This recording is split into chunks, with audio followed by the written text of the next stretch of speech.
अस्सलामु अलैकुम वरहमतुल्लाहि वबरकातुहू। मुहतरम दोस्तों, बहुत सारे सवालात आप लोगों के हमारी नज़रों के सामने हैं। बढ़ते हैं, आज इंशाल्लाह चंद सवालों के जवाब दे देंगे, जिनमें सबसे पहला कमेंट किया है हमारी बहन अर्शिया ने। सलाम पेश करती हैं, वालेकुम अस्सलाम।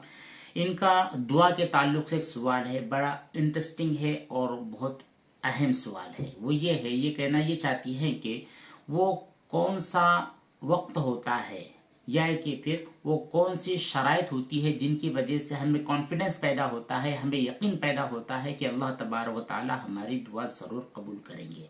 तो माशाल्लाह बहुत अच्छी बात आपने कही है। देखिए, दुआ की कबूलियत के बहुत सारे शराइत अहादीस मुबारका में वारिद हुए हैं, जिनमें से मोटे मोटे 5-6 शराइत आपके सामने बतलाता हूँ। सबसे पहली शर्त तो ये है कि आपकी जो रोज़ी है, आपका जो लुक़मा है, जो चीज़ आपके पेट में जा रही है, वो हलाल हो, हलाल कमाई आपकी होनी चाहिए। दूसरी चीज़ ये कि आपका जो भी कपड़ा है, आपकी जो भी इस्तेमाल की जाने वाली चीज़ें, वो सब के सब हलाल इनकम से हो। दूसरी शर्त यह है कि अमर बिल मारूफ और नही अनिल मुनकर, यानी आप दूसरों को अच्छी बातों की ताकीद किया कीजिए, बुराइयों से रोका कीजिए। इसके बारे में बिल्कुल कंप्रोमाइज नहीं होनी चाहिए। बुरी बातों से रोकना है, भलाई का हुक्म देना है। तीसरी चीज़ यह है कि दुआ की कबूलियत में बहुत ज़्यादा जल्दबाजी नहीं करनी चाहिए। बहुत सारे लोग कहते हैं कि रात में तो हमने दुआ की, तहज्जुद में दुआ की कि अल्लाह ताला मालो मता से मेरा घर भर दीजिए, और फजर के बाद देखने लगे तो कुछ भी फूटी कौड़ी घर में नहीं है। इस तरह जल्दबाजी नहीं करनी चाहिए। आप दुआ मांगते रहे, अल्लाह से मांगते रहे, इस बात का तकाजा न करे कि कल के कल ही मेरा ये काम हो जाना चाहिए। चौथी शर्त यह है कि दुआ में कोई भी गुनाह की बात न मांगी जाए। बहुत सारे लोग तरह तरह की दुआएं मांगते हैं। इसी तरह रिश्ता नाता तोड़ने वाली दुआएं भी न मांगी जाए, कि बहुत सारी बातें ऐसी होती है कि भाई भाई के दरमियान झगड़ा हो जाए, या फिर रिश्तेदारियां टूट जाए, या फिर दुआ के अंदर कोई भी गुनाह वाली चीज़ मांग ले, या ऐसी चीज़ मांग ले जिसकी संभालने की हैसियत हमारी होती नहीं है। तो ऐसी तमाम चीज़ों से किनारा कशी की जाए। छठी चीज़ ये है कि बहुत ज़्यादा तवज्जो और मुकम्मल यकीन के साथ आपको दुआ मांगनी चाहिए। तवज्जो के साथ लोग दुआएं मांगते हैं, इस तरह खुजा रहे हैं, दिल दिमाग कहीं और पर उलझा हुआ है, अल्लाह से मांग रहे, बिल्कुल हंसी मजाक लोग बना देते हैं। ध्यान और तवज्जो के साथ दुआ नहीं मांगते, तो ऐसा नहीं होना चाहिए। बहुत ज़्यादा ध्यान तवज्जो के साथ अल्लाह से मांगिए। और उसी के साथ में जब आप दुआ मांगने का इरादा करें तो उसके पहले 2 रकात आपको सलातुल हाजत पढ़ लेनी है। नमाज पढ़ लेने के बाद में इत्मीनान के साथ आप बैठ जाइए। दुआ मांगने के लिए अपने दोनों हाथों को उठाइए, अल्लाह ताला की हम्द व सना कीजिए। उसके बाद में नबी करीम सल्लल्लाहु अलैहि वसल्लम पर आपको दुरूद का नजराना भेजना है। उसके बाद में अपनी जो दुआएं आप अल्लाह से मांगना चाहते हैं वो सब मांगना है, और उसके बाद में यकीन और इत्मीनान अल्लाह के ऊपर आपको रखना चाहिए। अनवर भाई ने सलाम पेश किया, वालेकुम सलाम। इनका कहना यह है, मेरा सवाल ये है कि अगर नहाते वक्त बॉडी से खून निकल रहा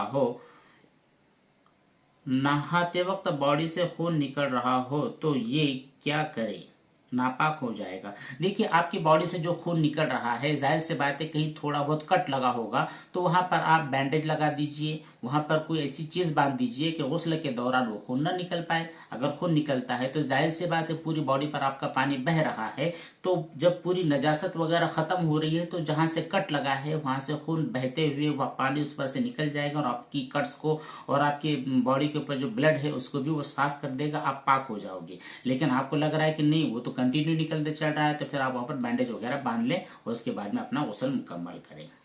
समरीन बानो का एक सवाल है। उनका कहना यह है कि अगर हम पहले पूरे बदन को अच्छी तरह गीला कर ले, फिर उसके बाद बाथटब में जाकर गुस्ल कर ले, तो क्या हमारा गुस्ल सही हो जाएगा, पानी मुस्तमल तो नहीं होगा?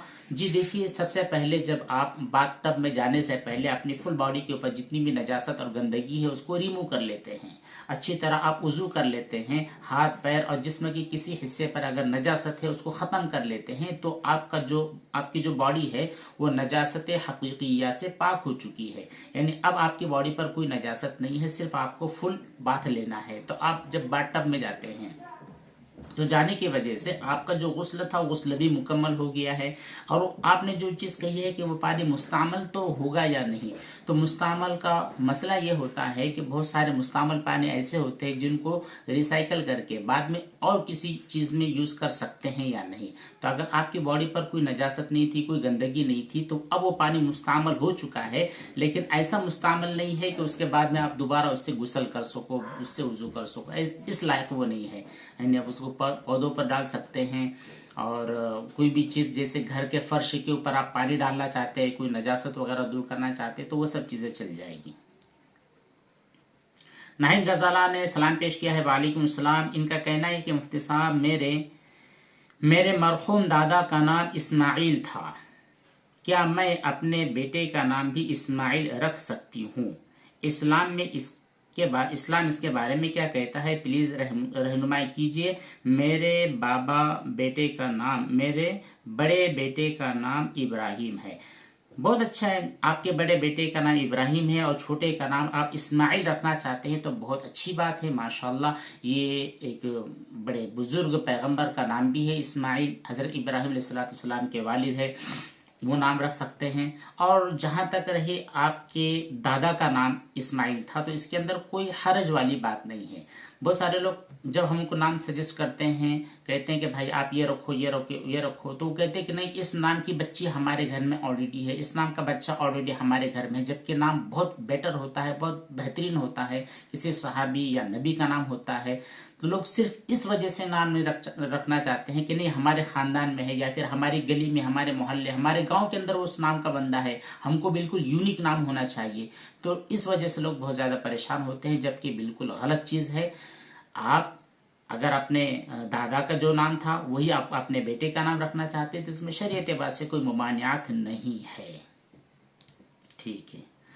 इमरान शेख सलाम पेश करते हैं, वालेकुम सलाम। ये कहते हैं कि मुफ्ती साहब LIC कराना कैसा है? LIC क्यों करा रहे भाई? LIC कराने की बेसिकली वजह ये होती है, इंसान के दिल में ख्वाहिश होती है कि अगर मेरे साथ कुछ ऊंच नीच हो जाती है, खुदा न खास्ता मेरा एक्सीडेंट हो जाता है, मैं एक्सपायर हो जाता हूँ, या मेरे साथ कोई हादसा पेश आता है, तो ये जो LIC कंपनी है वो दावा करती है कि जिंदगी के साथ भी जिंदगी के बाद भी, जबकि बिल्कुल सरासर धोखा है, एक जुआ, एक सट्टा है। इसमें आपको इन्वेस्ट नहीं करना चाहिए, इसके अंदर अपने रकम को डालना नहीं चाहिए।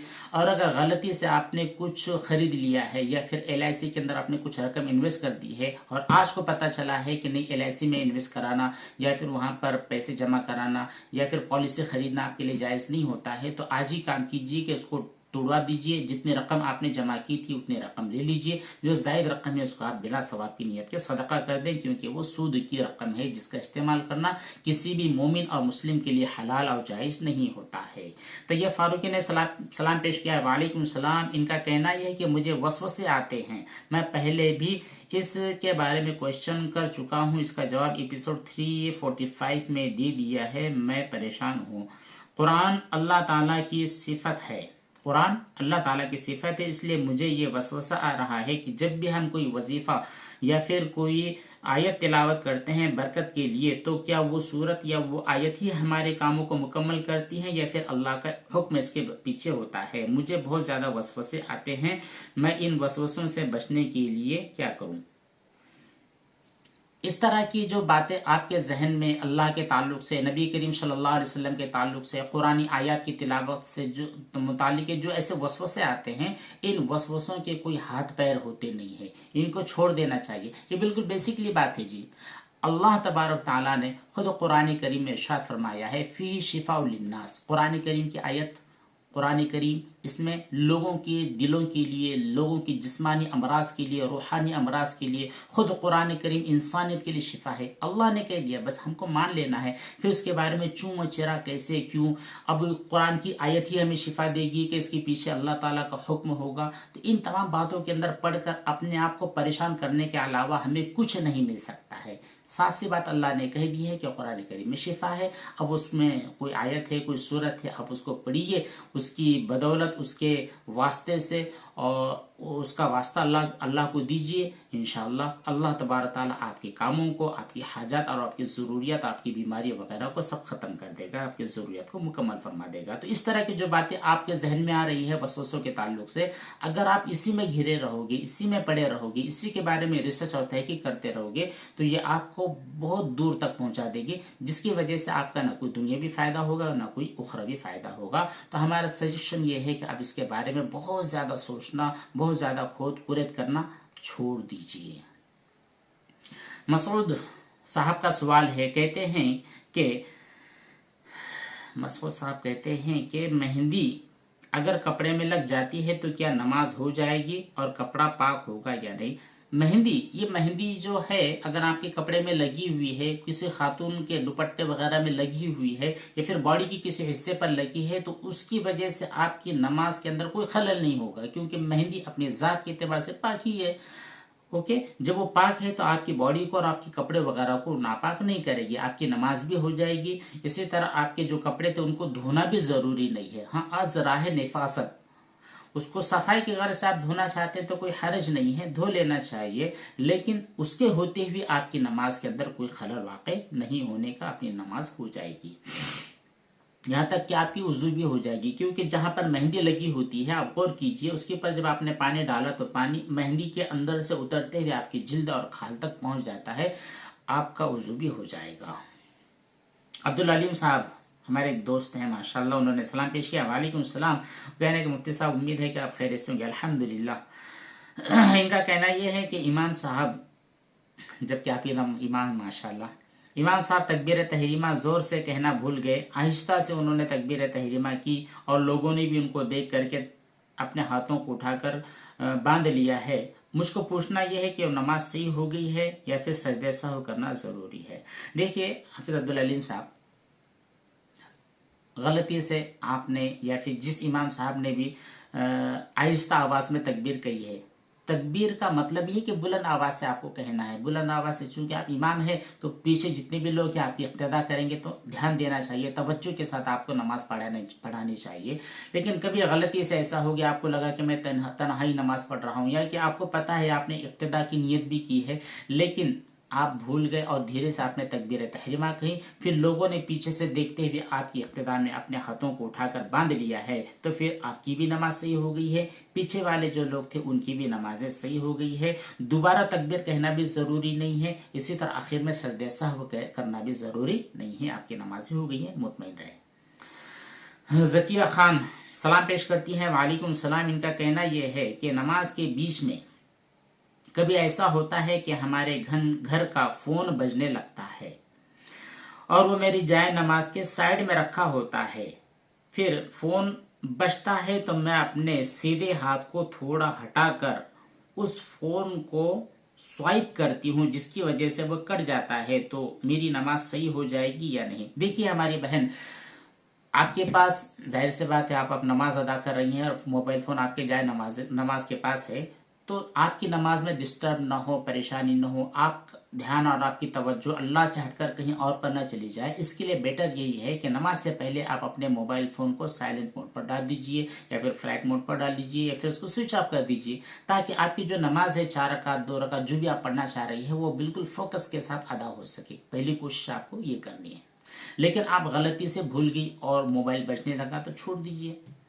लेकिन कंटिन्यू बार बार बज रहा है तो आप उसको, अगर आप मान लीजिए नीचे रखा हुआ है और आप कायदे में है या फिर सजदे में है और बिना अमल कफीर के, यानी बहुत ज्यादा काम न किए कि साइड में रखे हुए, कि इस तरह आप एक स्वाइप के अंदर उसको ऑफ कर सकती है या फिर उसको कॉल डिस्कनेक्ट कर सकती है, तो ये आपको करना है। लेकिन आप बाकायदा इस तरह फोन उठाओगी, उठाने के बाद में उसको इस तरह बटन दबाकर फिर ये करके वो करके, यानी जिसको कहा जाए कि बहुत बड़ा काम, बाहर से देखने वाला ये बंदा समझे कि हमारी जो बहन जकिया है अभी नमाज नहीं पढ़ी है, मोबाइल देख रही है, मोबाइल को स्क्रॉल कर रही है, इस तरह की अगर हालत हो जाए तो आपकी नमाज फासिद हो जाएगी। साइड में रखा था, एक मरतबा आपने स्वाइप कर दिया, वो डिस्कनेक्ट हो गया, ऐसा चल जाएगा। लेकिन एक ही रुकन में आप मान लीजिए कायदे में बैठिए और एक ही रुकन में 3 मरतबा कॉल आ रहे हो, 3 मरतबा आप साइड में हाथ ले जा करके उसको डिस्कनेक्ट कर रही है, तो इसकी वजह से बास फुका फरमाते हैं कि नमाज फासिद हो जाएगी। तो बहुत ज़्यादा काम नहीं, एक आध मरतबा अगर ऐसा हो गया तो कट कर दीजिए, बाद में फिर आप अपनी नमाज को कंटिन्यू कीजिए। एक ही रुकन में 3 मरतबा आपको ये काम नहीं करना है। चलिए, रेहान भाई सलाम पेश करते हैं। वालेकुम सलाम। रेहान साहब का कहना यह है कि मुफ्ती साहब, अगर हमारा बदन पाक हो लेकिन कपड़े नापाक हो तो क्या फिर मस्जिद में दाखिल हो सकते हैं या नहीं? रेहान भाई देखिए, किसी भी मोमिन की शान ये नहीं होती है कि उसकी बॉडी पर नजासत हो, चाहे बॉडी पर चाहे कपड़े पर नजासत हो। मोमिन एक नजाफत पसंद, एक सफाई पसंद इंसान होता है। जब भी कोई गंदगी और नजासत उसकी बॉडी या कपड़े पर लग जाती है तो उसकी पहली कोशिश ये होनी चाहिए कि किस तरह मैं नजासत को रिमूव कर दूं। तो ठीक है, अगर आप मस्जिद देखिए अल्लाह ताला का घर है, उसको पाक रखना है, उसमें पाकी के साथ ही हमें जाना है। हमारे कपड़े भी पाक होने चाहिए, हमारी बॉडी भी पाक होनी चाहिए। लेकिन अगर कोई ऐसा उज़्र आपको पेश आ चुका है कि आप कपड़ा बदल नहीं सकते हैं, आपको मस्जिद में जाना ज़रूरी है, उज़्र अगर आपके सामने है तो फिर चले जाइए, आपका काम वो कर लीजिए। लेकिन कोशिश आपको, पहली कोशिश तो आपकी यही होनी चाहिए कि नहीं मैं अपने कपड़े पाक करूँ, क्योंकि मस्जिद के अदब के खिलाफ है। लेकिन अगर आप चले जाते हैं तो फिर ऐसी बहुत बड़ी गुनाह की बात भी नहीं है, लेकिन बिना किसी उज़्र के ऐसा करना भी नहीं चाहिए। इमरान शाह हमारे एक दोस्त है माशाल्लाह, इन्होंने सलाम पेश किया। वालेकुम सलाम। इमरान कहते हैं कि सुन्नत की तीसरी और चौथी रकात में भी सूरह फातिहा के साथ दूसरी सूरत मिलाते हैं या नहीं? बिल्कुल मिलाते हैं भाई। सुन्नत आप पढ़ रहे हैं ना, सुन्नत और नवाफिल की जितनी भी नमाजें, जितनी भी नमाज सुन्नत और नवाफिल कि जितनी भी है तो उसके अंदर आपको सूरह फातिहा पढ़ना है और कोई सूरत भी मिलानी है। अगर फर्ज आप पढ़ रहे हैं तो वापस सिर्फ पहले 2 रकातों के अंदर सूरह फातिहा के साथ कोई सूरत मिलानी है, और आखिर की जो 2 रकातें फर्ज की होती है उसमें सिर्फ सूरह फातिहा पढ़ना है। नसीम भाई सलाम पेश करते हैं। वालेकुम सलाम। इनका कहना यह है कि मुफ्ती साहब, बच्चे के पैदा होने के बाद शौहर अपनी बीवी से कितनी मुद्दत के बाद हमबिस्तरी कर सकता है? देखिए, बच्चे के पैदा होते ही औरत के साथ एक नजासत वाला वाकया पेश आता है जिसको हम निफास कहते हैं। एक ब्लड जारी होता है जिसको निफास का खून कहते हैं। इस निफास के खून की कम से कम मुद्दत की कोई हद नहीं है, और ज्यादा से ज्यादा मुद्दत की 40 दिन है। तो 40 दिन या फिर जितने भी दिनों तक वो खून जारी है उतने दिनों तक शौहर अपनी बीवी से कुर्बत नहीं कर सकता है। 40 दिन के अंदर अंदर अगर खून बंद हो गया है, वो उसने गुस्ल कर लिया है या फिर एक नमाज का मुकम्मल वक्त गुजर गया है, तो फिर शौहर अपनी बीवी से कुर्बत कर सकता है।